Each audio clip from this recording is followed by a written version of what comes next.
بسم اللہ الرحمن الرحیم۔ السلام علیکم۔ سائنس بھی محمد صلی اللہ علیہ وآلہ وسلم کا پتہ پوچھ رہی ہے۔ حضور اکرم صلی اللہ علیہ وآلہ وسلم نے بیت الخلاء میں تھوکنے سے کیوں منع فرمایا؟ سائنس نے جب اس پر تحقیق کی تو کیا حیران کن انکشاف ہوا۔ پاکستانی لازمی جان لیں، میں نے برسوں پہلے انگریزی کے کسی طبی کتاب میں بہترین زندگی کے 40 بہترین اصول پڑھے تھے۔ میں نے وہ صفحات کاپی کر کے اپنے پاس رکھ لیے، گاہے بگاہے یہ صفحات نکال کر پڑھتا رہتا تھا۔ میں ان اصولوں پر عمل کی کوشش بھی کرتا تھا۔ میں نے 10 سال قبل تفاسیر اور احادیث کا مطالعہ شروع کیا تو پتہ چلا یہ 40 اصول دنیا کے کسی طبی ادارے، یورپ یا امریکہ کے کسی سیلف ہیلپ انسٹیٹیوٹ نے ڈیولپ نہیں کیے۔ یہ تمام اصول ہمارے پیارے نبی حضرت محمد صلی اللہ علیہ وآلہ وسلم کی حیات طیبہ کا نچوڑ ہے۔ یہ سیرت النبی صلی اللہ علیہ وآلہ وسلم سے اخذ کیے گئے ہیں۔ ہمارے رسول صلی اللہ علیہ وآلہ وسلم نے پوری زندگی اپنی اصحاب کو ان اصولوں کی ٹریننگ دی۔ آپ کے صحابہ کرام بہترین زندگی کے ان 40 بہترین اصولوں کی چلتی پھرتی تصویر تھے۔ میں نے اس دن سے ان اصولوں پر عبادت کی طرح عمل شروع کر دیا۔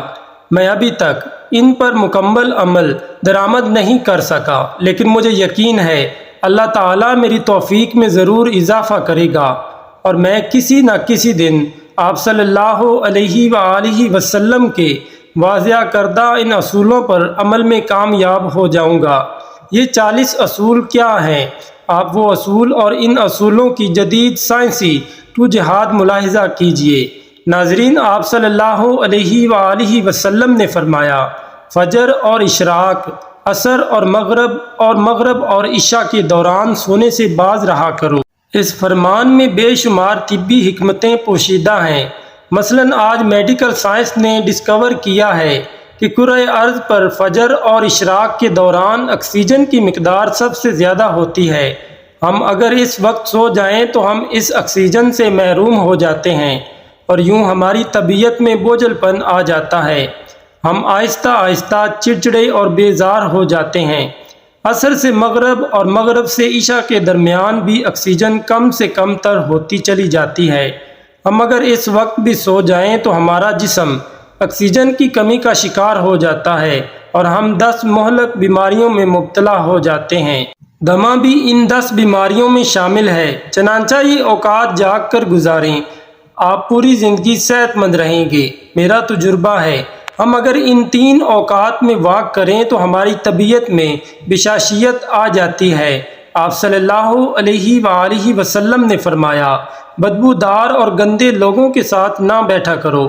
یہ حکم بھی حکمت سے لبالب ہے۔ بدبو انسان کو ڈپریس کرتی ہے، جبکہ خوشبو ہماری توانائی میں اضافے کا باعث بنتی ہے۔ انسان اگر روزانہ 10 منٹ بدبودار اور گندے لوگوں میں بیٹھنا شروع کر دے تو یہ 20 دنوں میں ڈپریشن کا شکار ہو جائے گا۔ اللہ کے رسول صلی اللہ علیہ وآلہ وسلم نے ہمیں شاید اسی لیے بدبودار اور گندے لوگوں سے پرہیز کا حکم دیا۔ آپ یہ بھی کر کے دیکھیں، آپ کا مزاج بدل جائے گا۔ آپ صلی اللہ علیہ وآلہ وسلم نے فرمایا، ان لوگوں کے درمیان نہ سوئیں جو سونے سے قبل بری باتیں کرتے ہیں۔ یہ فرمان بھی حکمت کے عین مطابق ہے۔ آج سائنس نے ڈسکور کیا، نیند سے قبل ہماری آخری گفتگو ہمارے خوابوں کا موضوع ہوتی ہے اور یہ خواب ہمارے اگلے دن کا موڈ طے کرتے ہیں۔ ہم اگر بری باتیں سن کر سوئیں گے تو ہم برے خواب دیکھیں گے اور ہمارے برے خواب ہمارے آنے والے دن کا موڈ بن جائیں گے۔ ہم خوابوں کے طے کردہ موڈ کے مطابق دن گزارتے ہیں۔ چنانچہ نیند سے قبل ہماری آخری محفل اچھی ہونی چاہیے، ہمارا اگلا دن اچھا گزرے گا۔ آپ صلی اللہ علیہ وآلہ وسلم نے فرمایا، تم بائیں ہاتھ سے نہ کھاؤ۔ یہ فرمان بھی عین سائنسی ہے۔ ہمارے دماغ کے 2 حصے ہیں، دایاں اور بایاں۔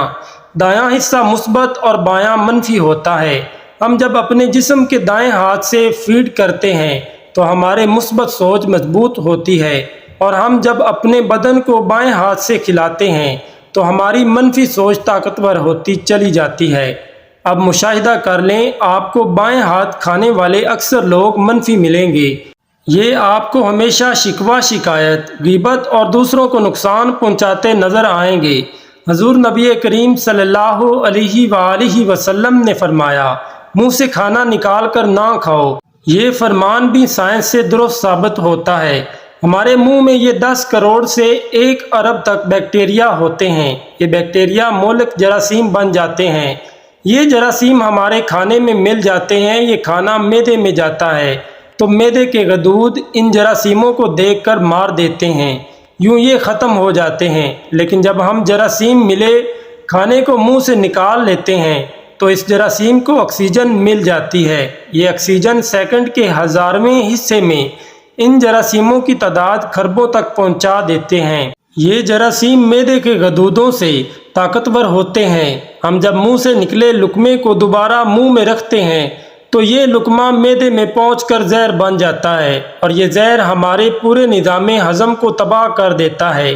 آپ کو زندگی میں کبھی کوئی ایسا شخص صحت مند نہیں ملے گا جسے منہ سے نکال کر کھانے کی عادت ہو، جبکہ آپ کو ہونٹ بیچ کر اور آواز پیدا کیے بغیر کھانے والے لوگ ہمیشہ صحت مند ملیں گے۔ ہمارے رسول صلی اللہ علیہ وآلہ وسلم نے فرمایا، ہاتھ کے کڑاکے نہ نکالا کرو۔ سائنس کا کہنا ہے ہم میں سے جو لوگ انگلیوں کے کڑاکے نکالتے رہتے ہیں ان کے جوڑ کھلنا شروع ہو جاتے ہیں اور یہ جلد ارتھرائٹس کا شکار ہو جاتے ہیں۔ یہ جوڑوں کے درد کی شکایت بھی کرتے ہیں۔ آپ صلی اللہ علیہ وآلہ وسلم نے فرمایا، جوتا پہننے سے قبل اسے جھاڑ لیا کرو۔ ہماری زندگی کے عام واقعات میں کیڑے مکوڑے، بچھو، چھپکلیاں، چھوٹے سانپ اور بھیڑیں ہمارے جوتوں میں پناہ لے لیتی ہیں۔ ہمارے بچے بھی جوتوں میں کیل، کانٹے اور بلیڈ پھینک دیتے ہیں۔ چنانچہ ہم جب جوتا پہنتے ہیں تو ہمارے پاؤں زخمی ہو جاتے ہیں یا پھر ہمیں کیڑے مکوڑے کاٹ لیتے ہیں۔ لہٰذا جوتا پہننے سے قبل اسے جھاڑ دینا ہمیشہ فائدہ مند رہتا ہے۔ حضور صلی اللہ علیہ وآلہ وسلم نے فرمایا، نماز کے دوران آسمان کی طرف نہ دیکھو۔ یہ فرمان بھی درست ہے۔ آسمان میں ایک وسعت ہے، یہ وسعت ہمیشہ ہماری توجہ کھینچ لیتی ہے۔ ہم جب بھی آسمان کی طرف دیکھتے ہیں ہماری توجہ ہٹ جاتی ہے۔ ہمیں توجہ واپس لانے میں ٹھیک ٹھاک وقت لگتا ہے۔ نماز کے لیے یکسوئی درکار ہوتی ہے۔ ہم جب نماز کے دوران آسمان کی طرف دیکھتے ہیں تو ہم سجدے اور رکوع بھول جاتے ہیں۔ چنانچہ حکم کیا گیا، نماز کے دوران آسمان کی طرف نہ دیکھو۔ یہ فارمولہ تخلیقی کاموں کے لیے بھی اہم ہے۔ اگر لکھاری لکھتے، مصور تصویر بناتے اور موسیقار دھن بناتے ہوئے آسمان کی طرف دیکھ لیں تو اس کا تسلسل ٹوٹ جاتا ہے، یہ اپنا کام مکمل نہیں کر پاتا۔ شاید یہی وجہ ہے کہ دنیا کا زیادہ تر تخلیقی کام بند کمروں میں مکمل ہوا، یہ کھلی فضا میں پروان نہیں چڑھا۔ آپ صلی اللہ علیہ وآلہ وسلم نے فرمایا، رفع حاجت کی جگہ یعنی ٹوائلٹ میں مت تھوکو۔ یہ حکم اپنے اندر 2 حکمت رکھتا ہے۔ ٹوائلٹ میں تھوکنے سے بعد میں آنے والوں کو بھی تکلیف ہوتی ہے، اور دوسرا ٹوائلٹ میں لاکھوں قسم کے جراثیم بھی ہوتے ہیں۔ ہم جب تھوکنے کے لیے منہ کھولتے ہیں تو یہ جراثیم ہمارے منہ میں پہنچ جاتے ہیں اور پھر یہ ہمیں بیمار کر دیتے ہیں۔ آپ کو یہ جان کر حیرانگی ہوگی، ہماری ناک جراثیم کو پھیپھڑوں تک نہیں جانے دیتی۔ ہماری ناک سے صرف کیمیکلز جسم میں داخل ہوتے ہیں۔ جراثیم زیادہ تر منہ سے بدن میں اترتے ہیں اور ان کا بڑا سورس ٹوائلٹس ہوتے ہیں۔ چنانچہ آپ ٹوائلٹ میں لمبی لمبی سانس لینے، تھوکنے، گانا گانے، آوازیں دینے اور موبائل فون پر بات کرنے سے پرہیز کریں۔ آپ کی صحت اچھی رہے گی۔ اللہ پاک سے دعا ہے کہ اللہ پاک ہمیں ان تمام نیک باتوں کو سننے، سمجھنے اور ان پر عمل کرنے کی توفیق عطا فرمائے، آمین۔ ناظرین، ویڈیو پسند آنے پر ویڈیو کو لائک کر دیں، شیئر کر دیں اور چینل کو سبسکرائب کر کے کمنٹ سیکشن میں آمین ضرور ٹائپ کر دیں۔ جزاک اللہ۔